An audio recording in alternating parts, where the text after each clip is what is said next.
Bom dia a todos, bom dia a todas, sejam muito bem-vindos e bem-vindas a mais um ICL Mercado Investimentos. Hoje, quinta-feira, dia de entrevista, e a gente trouxe aí o Ezequiel e a gente vai falar sobre a Argentina hoje, mas tem outros dados importantes aí também para a gente passar para vocês. Saíram os PMIs globais, né? Então, PMIs da Europa, dos Estados Unidos, a gente vai passar por esse ponto com vocês e vamos fazer a nossa tradicional abertura de mercado.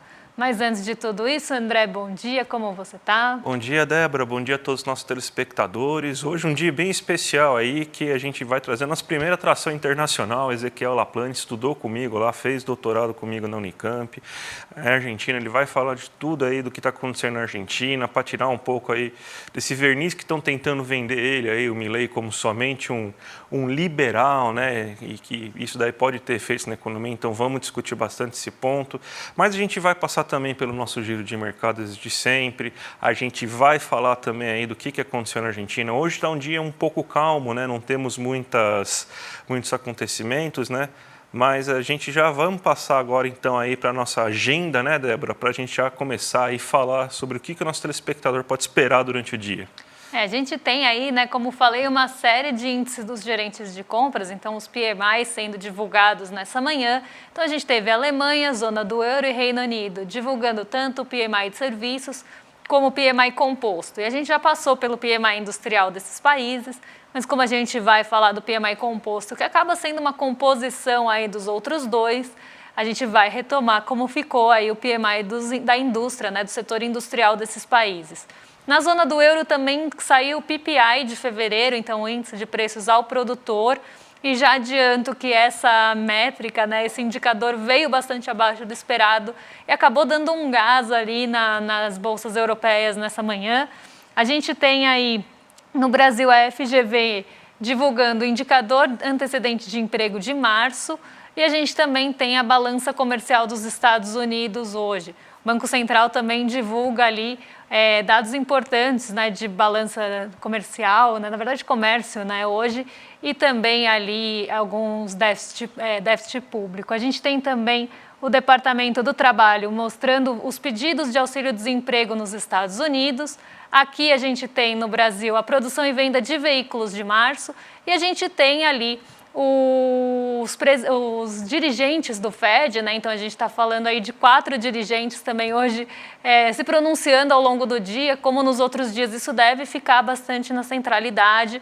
Então o mercado deve buscar sinais, né, de como vai ser conduzida a política monetária nos Estados Unidos, como vem fazendo e fez ontem com o discurso do Jerome Powell. Então a gente continua ali com o mercado muito voltado para esse tipo de notícia, para esse tipo de discurso, tentando buscar realmente ali alguma sinalização.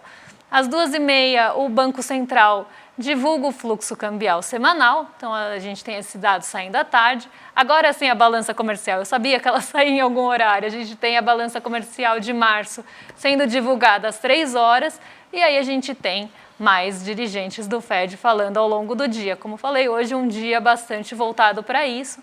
Então, a agenda está aí muito permeada pela fala dos dirigentes. A gente também vai ter o Gabriel Galípolo participando de um evento aqui em São Paulo, mas a gente tem, né, um dia bastante permeado, como eu falei, por dirigentes aí do Banco Central dos Estados Unidos. Só uma breve correção, tá, Débora? O Banco Central vai divulgar a balança de pagamentos hoje, que é a balança que mostra aí como que está o Brasil perante o mundo, né? Então vai mostrar fluxo de entradas e saídas de bens, serviços, conta de capitais e tudo mais. A gente trata ela com um pouco mais de cuidado amanhã, tá bom? Então já vamos para a nossa abertura de mercado, né? Porque a gente teve a divulgação dos PPIs, mas aqui está aquela notícia que a gente sempre coloca para você, e o mundo parece que nesse dia da marmota eterna, aí, esperando todo dia uma fala do Powell, de algum dirigente do Fed aí, para tentar saber o que vai fazer, como que vai sair os juros, faz tempo que a gente está justamente nessa situação, né? E tem então os mercados hoje assim esperando, né, alguma fala do Powell, mas eles estão positivos, né? A Ásia também seguiu esse mesmo roteiro, Débora? Sim, a gente teve um dia positivo na Ásia, mas muitas bolsas fechadas por lá, porque a gente tem uma série de feriados hoje na Ásia, mas as bolsas em tom positivo, seguindo os futuros dos Estados Unidos, então elas seguem ali né, em tom mais positivo. As bolsas europeias também continuaram ali, na verdade, permaneceram no terreno positivo durante a manhã, por conta dos PMIs, que a gente vai falar daqui a pouquinho, e também do índice de preços ao produtor, que eu falei que veio abaixo do esperado, mostrou ali um arrefecimento. Então, apesar de hoje ser um dia mais morno, até porque a gente tem muitas bolsas asiáticas fechadas, a gente teve ali uma movimentação mais positiva que indicava, né, uma abertura positiva aqui no Brasil. O que poderia limitar aqui a nossa alta seria a queda do preço do minério de ferro em Singapura e algumas incertezas em relação ao preço de petróleo. Mas tudo indicava, os futuros dos Estados Unidos antes da abertura e as bolsas europeias e asiáticas que operaram hoje, todas indicavam aí uma trajetória mais positiva para a nossa abertura aqui, que viria posteriormente. Eu vou colocar aí na tela para vocês o PMI, tá? Então, a gente vai falar aí de como ficaram esses índices dos gerentes de compras dos Estados Unidos, que saiu, né, o indicador ontem, Reino Unido, Zona do Euro e Alemanha, que saíram hoje de manhã. Então, vou começar pelos Estados Unidos, que os dados saíram ontem, enquanto a gente estava aqui no programa, e a gente tinha tido ali uma surpresa, não do PMI medido pela S&P Global, mas do PMI medido pela ISM, em relação à variação ali do PMI industrial ter ficado acima do esperado.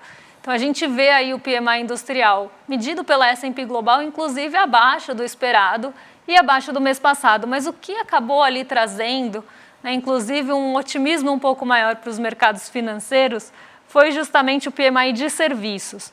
O PMI de serviços ele caiu em comparação ao mês passado, então se a gente olha ali, né, no mês de fevereiro ele estava em 52,3, ele cai para 51,7, nem foi uma queda tão relevante, ainda manteve aí o setor de serviços no terreno da expansão e ficou muito em linha com o projetado.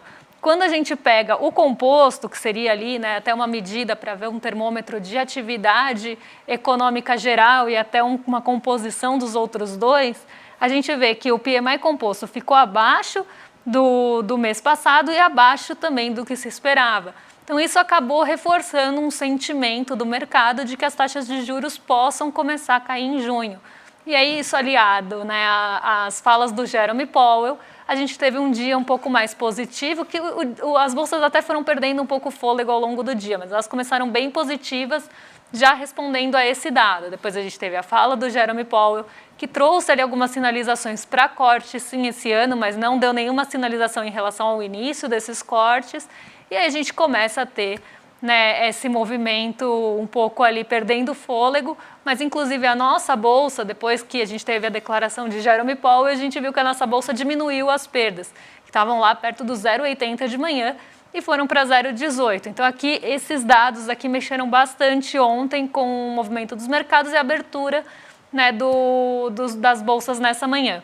Quando a gente olha para a Europa, a gente vê um movimento até interessante, porque a gente já tinha falado dos PMIs, né, dos índices dos gerentes de compras industrial no comecinho da semana, e eu falei que a Europa estava se aprofundando cada vez mais ali no encolhimento da sua atividade industrial e se distanciando ali do patamar de 50, que mostraria uma expansão.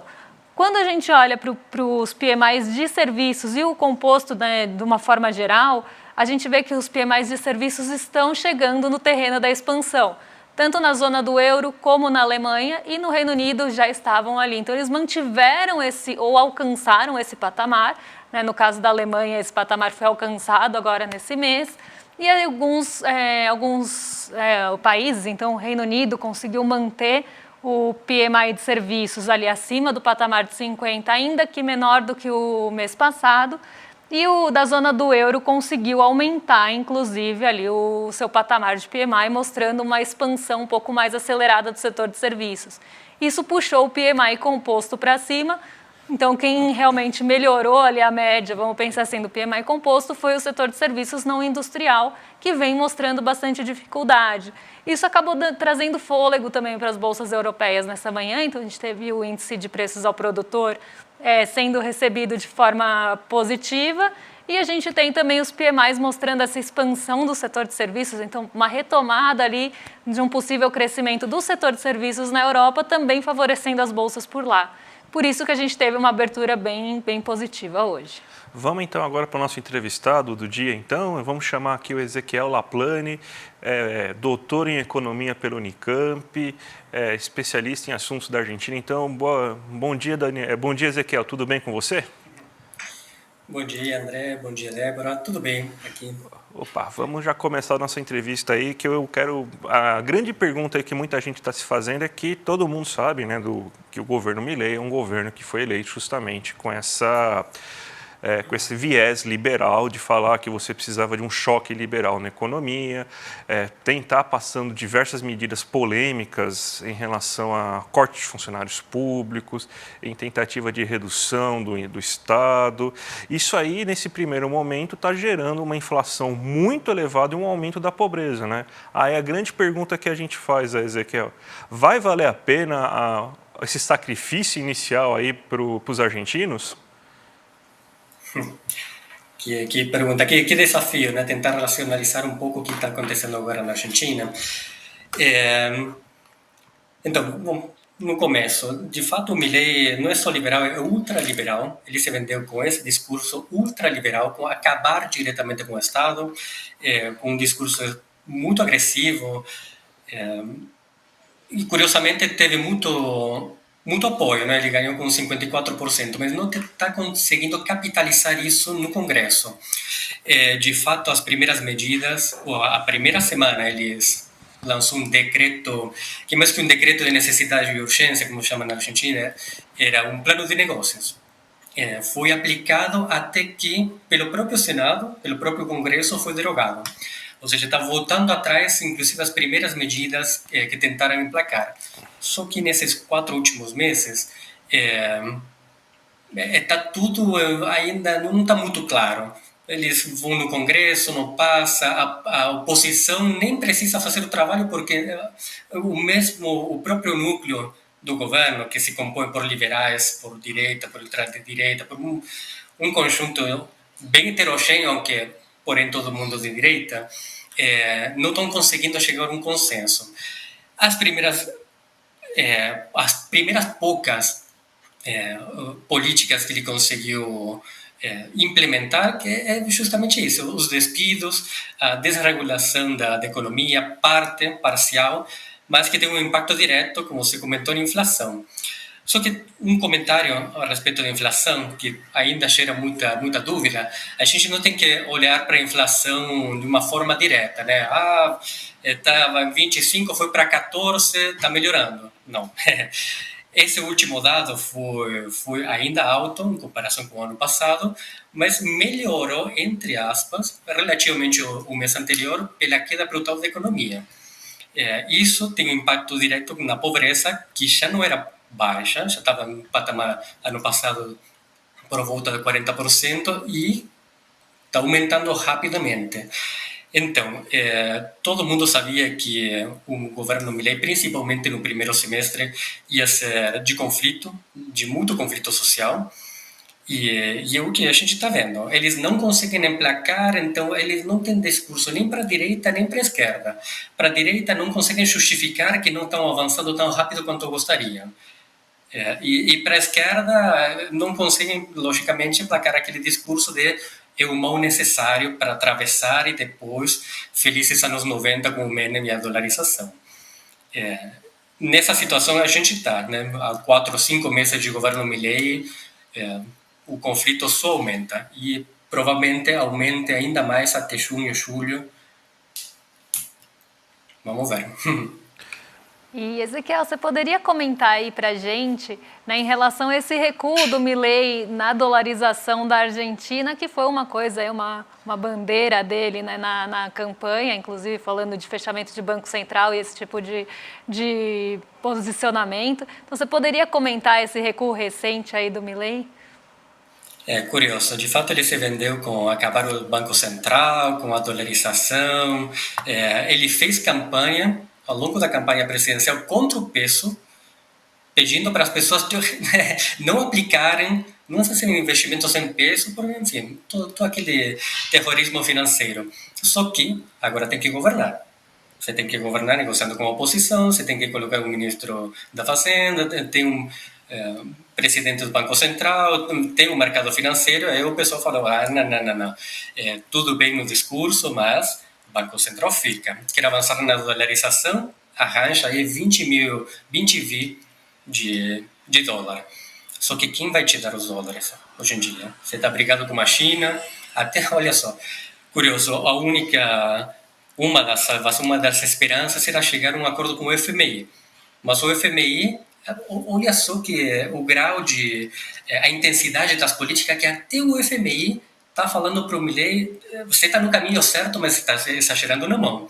Então, não vamos liberar recursos adicionais. Então, ele se viu forçado a recuar, principalmente porque na pulsada interna, na queda de braços interna, o ministro da Fazenda é o Caputo. E o Caputo é do mercado financeiro, que é do lado do Macri. Então, se viu forçado a recuar. Ele continua no mesmo discurso, que para frente, quando a economia começar a andar, os investidores confiarem na Argentina novamente e tudo mais, ele vai avançar na dolarização, mas duvido que isso aconteça. E para a gente finalizar então aqui, Ezequiel, pelo que você está falando aqui, a situação poderia ser muito pior, né? Mas vamos chamar assim de incompetência, pelo menos nesse primeiro momento, dele está evitando uma catástrofe maior, né? Bem isso, a incompetência da própria gestão do governo, do próprio governo, está evitando essa catástrofe. Por um lado é isso, a falta de coordenação, a falta da capacidade de coordenação política, e por outro, a resistência dos sindicatos. Vocês sabem que a gente tem sindicatos fortes. O desejo do governo é atravessar esse primeiro semestre para desarticular a mobilização social, para desarticular os sindicatos, para desarticular as cooperativas, para desarticular a vontade social e participação política da sociedade. Aí o que ele faria é ter uma Argentina para 4 milhões de pessoas só, e o salário, assim, de bem-estar social, tudo para baixo. Só que, pelo histórico, a coordenação social, a participação política, as cooperativas, os sindicatos, a sociedade civil está bastante bem articulada. Então, está enfrentando maior resistência do esperado nas duas frentes, a social e a interna. Mas a interna, claro, como você bem disse, pela própria, talvez inexperiência do próprio Milei e equipe, né? Eu queria agradecer a sua presença aí, Ezequiel, últimas palavras aí para você falar com o nosso público e tudo mais aí. Não, eu que agradeço o convite, o desafio de racionalizar o que está acontecendo na Argentina, né, trazer o panorama da situação atual, da conjuntura, e muito obrigado de novo pelo convite. Muito obrigado, Ezequiel. A gente vê então aí, Débora, que a situação poderia estar bem pior na Argentina aí, porque realmente aí o cara é um lunático, né, esse Milei, né? A gente fala nosso querido emo, né, o nosso governante emo velho, né, mas a gente, pelo menos aí, ainda bem que ele não conseguiu colocar tudo à prova, né? Vamos então agora para a abertura de mercado, então, para a gente finalizar o programa, Débora?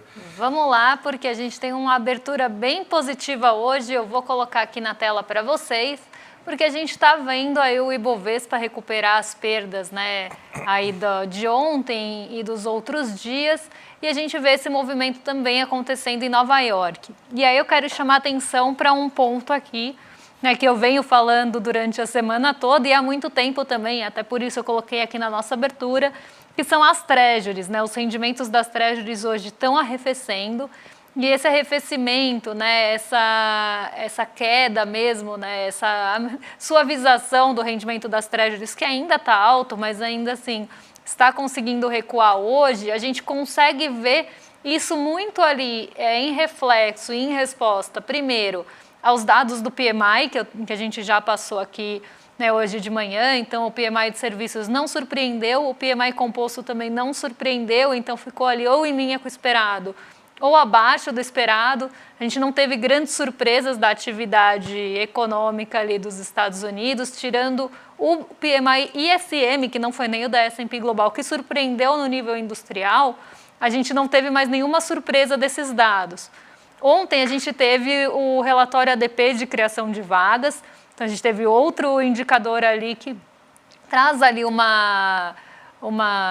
termômetro também do payroll, né, que a gente está esperando, então a gente espera esse relatório mais completo do mercado de trabalho dos Estados Unidos, que é o payroll, mas o relatório ADP ele acaba trazendo também algumas sinalizações, realmente um termômetro do que esperar, né, do payroll aí no fim da semana. E o relatório ADP ele veio um pouco ali acima do esperado, então a criação de vagas no setor privado ficou um pouco acima do esperado, mas a gente teve revisão dos meses anteriores. Então ele acabou não ganhando a força que ele poderia ganhar, né, para tentar ali aumentar o rendimento das treasuries. E aí, em seguida, a gente teve as falas do Jerome Powell, que eu passei aqui rapidamente pela abertura, né, quando a gente estava falando dos PMIs.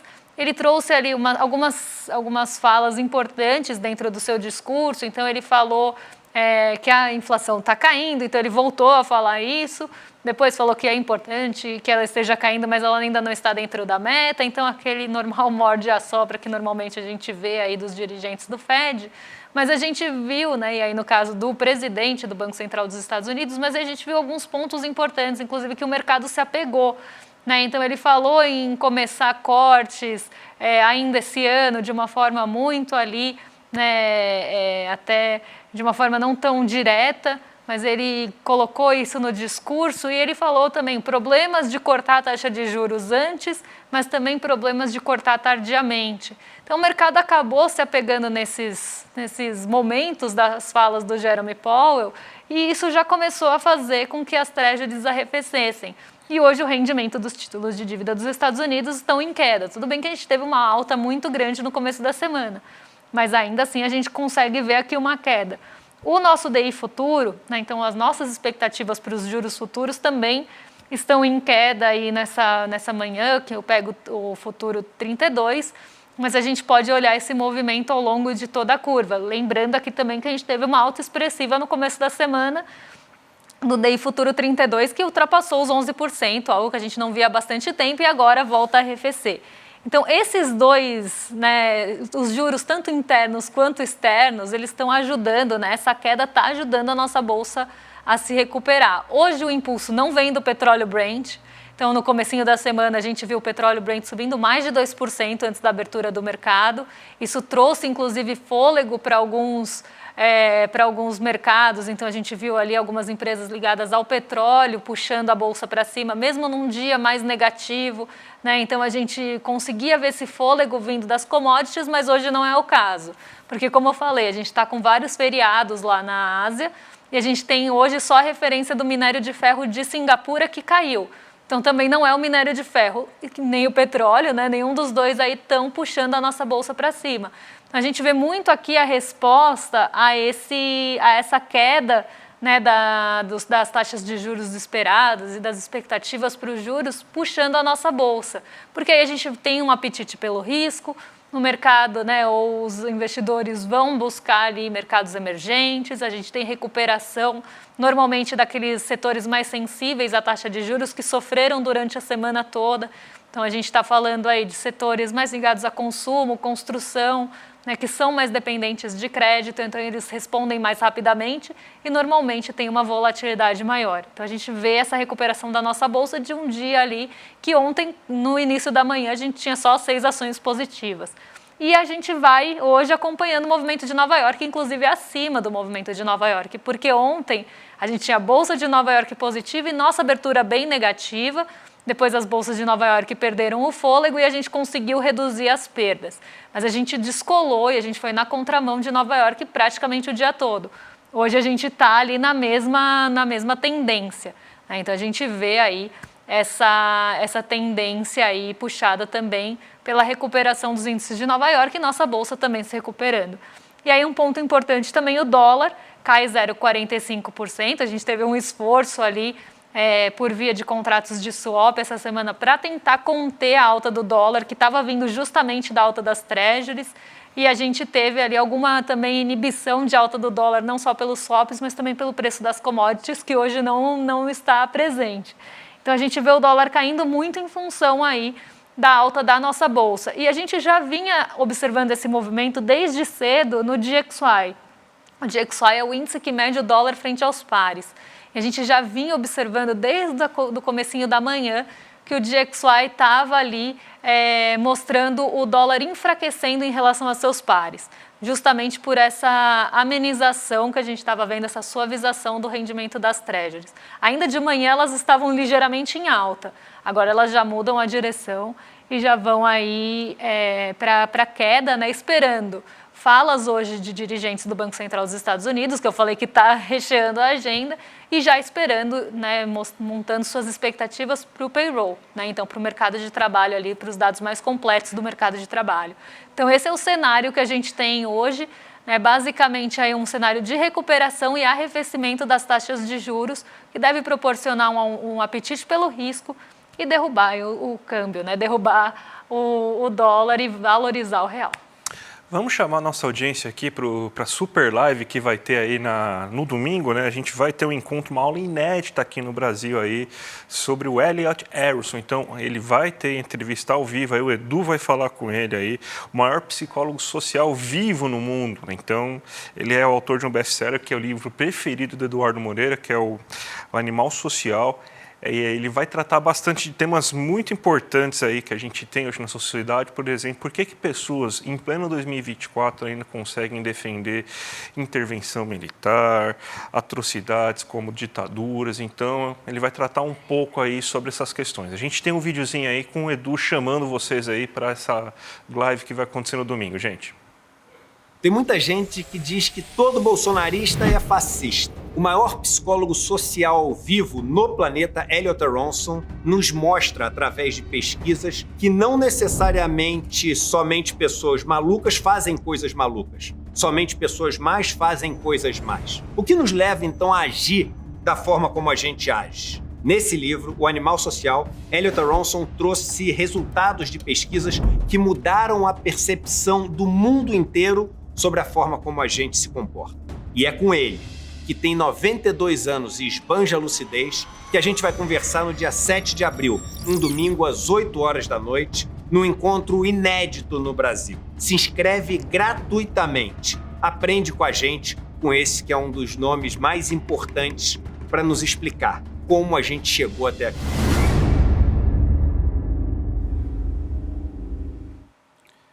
Imperdível, hein, gente? Então, já anota na sua agenda aí, dia 7, é esse domingo, 8 horas da noite. Clica aqui no nosso link, aí, clmercado.com.br, que daí você já ativa o sininho lá, já se inscreve na aula. Imperdível, né, Débora? Eu quero saber como a gente chegou até aqui. Eu acredito que muita gente em casa também quer saber isso.